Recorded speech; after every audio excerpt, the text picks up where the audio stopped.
adanya manajer pencucian uang. Menteri Koordinator Bidang Politik Hukum dan Keamanan Menko Polhukam Mahfud MD mengungkap dugaan Gubernur Papua Lukas NMB memiliki manajer khusus untuk melakukan pencucian uang.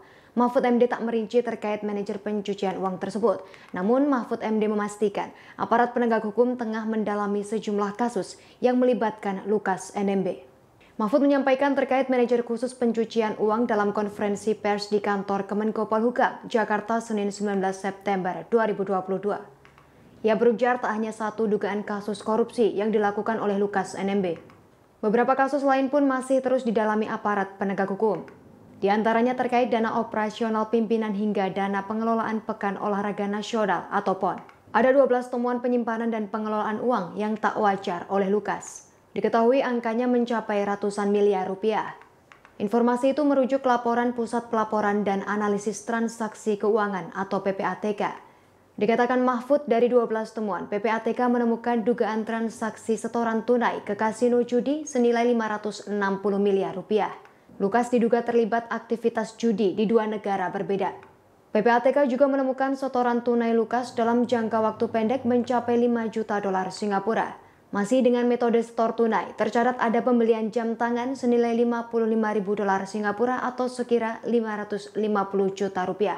Buntu temuan itu, PPATK memblokir sejumlah rekening bank dan asuransi yang nominalnya mencapai 71 miliar rupiah.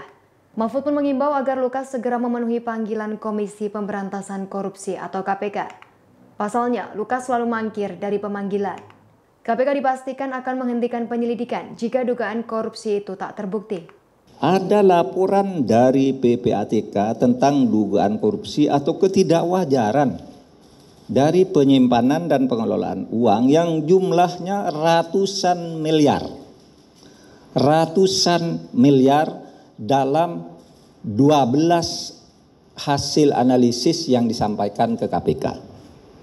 Yang kedua, saat ini saja ada blokir rekening atas rekening Lukas NMB per hari ini itu sebesar 71 miliar yang sudah diblokir. Jadi bukan 1 miliar.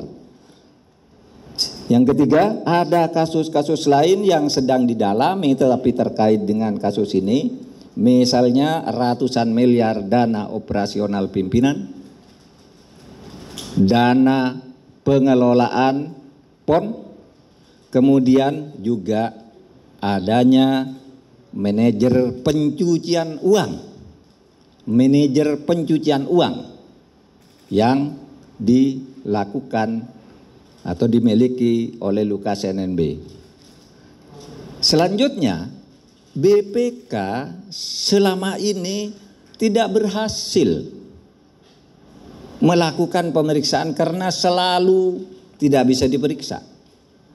Sehingga BPK lebih banyak disclaimer atas kasus keuangan di Papua tersebut. Oleh sebab itu lalu bukti-bukti hukum mencari jalannya sendiri dan ditemukanlah kasus-kasus tersebut. Demikian informasi kali ini, nantikan informasi terbaru lainnya hanya di kanal YouTube Tribun News. Terima kasih sudah nonton, jangan lupa like, subscribe, dan share ya.